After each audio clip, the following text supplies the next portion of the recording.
Bonjour Pierre-Yves. Bonjour les filles, comment allez-vous? Très Ça bien, va merci. Est-ce que tu aurais des tomates? Des tomates? Bah non les filles, il est trop tard. Venez voir comment elles sont mes tomates.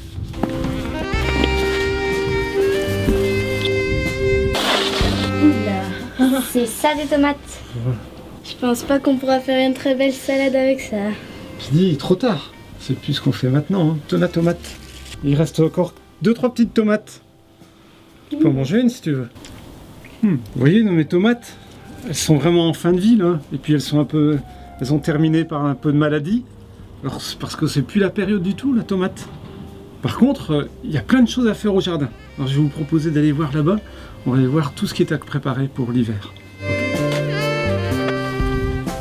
Donc ici, ce que j'ai fait, c'est commencer à préparer un petit peu la terre pour l'hiver.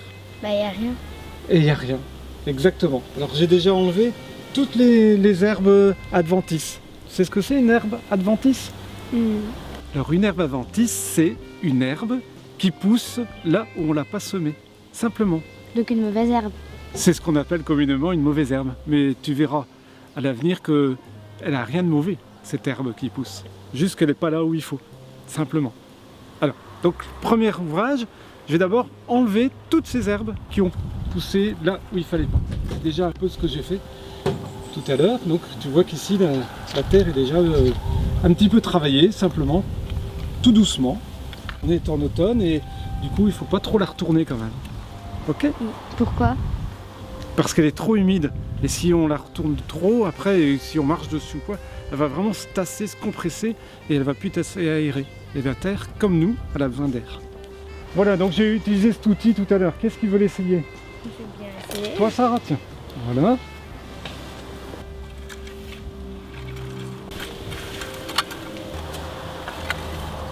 Alors voilà, maintenant on a nettoyé notre terre, comme on l'a dit tout à l'heure. Ce qu'on va faire, maintenant, c'est nourrir notre terre. Quoi? On va nourrir la terre? On va leur ramener un petit café avec du pain? Alors c'est pas tout à fait ça, mais c'est vrai qu'on va lui ramener quand même de la nourriture. Voilà la nourriture de la terre. Ça pue. Oh, un petit peu, mais tu sais ce que c'est? Je préfère du pain et de la confiture. Hein. C'est du crottin. Ouais, alors c'est un fumier qui est déjà un petit peu décomposé parce que je l'ai laissé sur mon tas de compost un moment. Et alors je vais le mettre sur la terre afin de pouvoir laisser passer l'hiver comme ça. Et ça, c'est ça qui va nourrir notre terre. Il y a une larve dedans. C'est grâce à ces petites bestioles que toute la paille et tout le fumier va se décomposer beaucoup plus facilement et il va amener toute la nourriture Après, dont la terre a besoin. Il y a des vers de terre aussi qui vont agir, effectivement.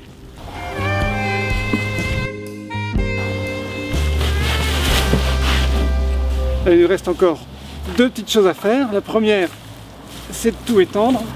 Maintenant, il me reste encore à prendre une bêche et mettre un petit peu de terre dessus. Ça sera pour le printemps, tu verras. Oh, regarde, il y a des poules. Alors, tu vois, toutes les herbes qu'on a enlevées là tout à l'heure, tu te rappelles comment on les appelait? Les herbes adventices. Ah oui, adventistes, Eh oui. bien voilà. Eh bien, c'est pas perdu. Parce que soit, à ce moment-là, je les donne aux poules, qui vont les manger. Ou alors, je vais les mettre sur mon tas de compost, là-bas, et ça va se dégrader un petit peu. Et au printemps, je pourrais remettre de la terre un peu renouvelée, un peu fortifiée aussi.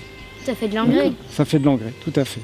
Je vais vous expliquer comment protéger un peu des plantes qui doivent rester au moins un moment pendant l'hiver. Alors ici, donc, je vais d'abord vous montrer, on va broyer quelques branches. Il y a des vieilles branches, vous voyez, qui sont à moitié pourries, et puis j'ai coupé quelques branches de noisetier tout à l'heure.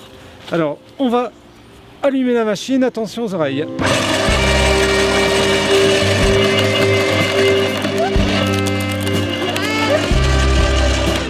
Quand on a passé comme ça plusieurs branches, on ouvre la machine et voilà ce que ça a fait. On va aller autour des céleris. Alors vous voyez ici c'est les céleris raves. Ils poussent.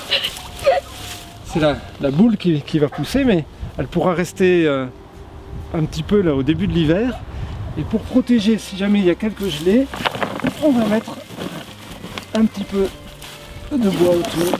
Si jamais il gèle un tout petit peu, c'est le bois qui va geler, c'est pas notre légume.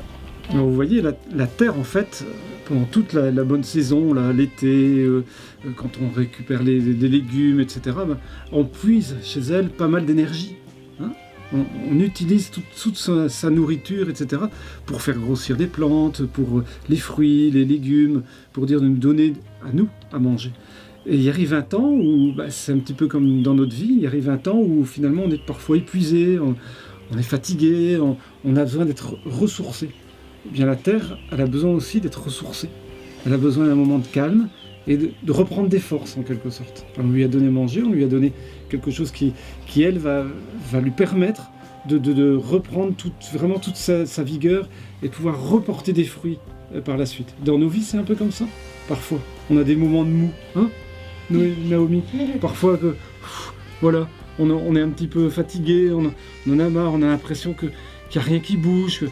Eh bien, des moments comme ça, Dieu nous laisse aussi tranquilles et dire, allez, repose-toi un petit peu, reprends des forces, lis ma parole, écoute ce que j'ai à te dire, et puis tu vas voir, à un moment donné, hop, on est reparti. Il y a vraiment un temps pour toute chose, et puis c'est normal, il y a des moments où il faut s'asseoir, pour pouvoir simplement écouter peut-être les conseils, et puis il y a des moments, hop, on reprend un peu de dynamisme, on est reparti, on parle peut-être aux autres, on donne en tout cas de son amour, de son enthousiasme, etc. Voilà, la terre c'est un peu comme ça aussi. Elle a besoin de repos, elle a besoin de donner, elle a besoin de se reposer. Et c'est des cycles comme ça de la vie. C'était trop cool chez Pierre-Yves l'autre jour, on a appris plein de choses sur le jardin en automne. Ouais, c'était trop cool. Et hier, j'ai lu un verset dans la Bible, Matthieu 11, 28. Tu veux que je te le dise? C'était en rapport avec l'automne? Oui. Venez à moi, vous tous qui êtes fatigués et chargés, et je vous donnerai du repos. Ah, c'est trop cool. Et en plus, on n'est pas tout seul. Hé, vous aussi, vous voulez l'apprendre avec nous? Jésus a dit, venez à moi, vous tous qui êtes fatigués et chargés, et je vous donnerai du repos. Matthieu 11, 28.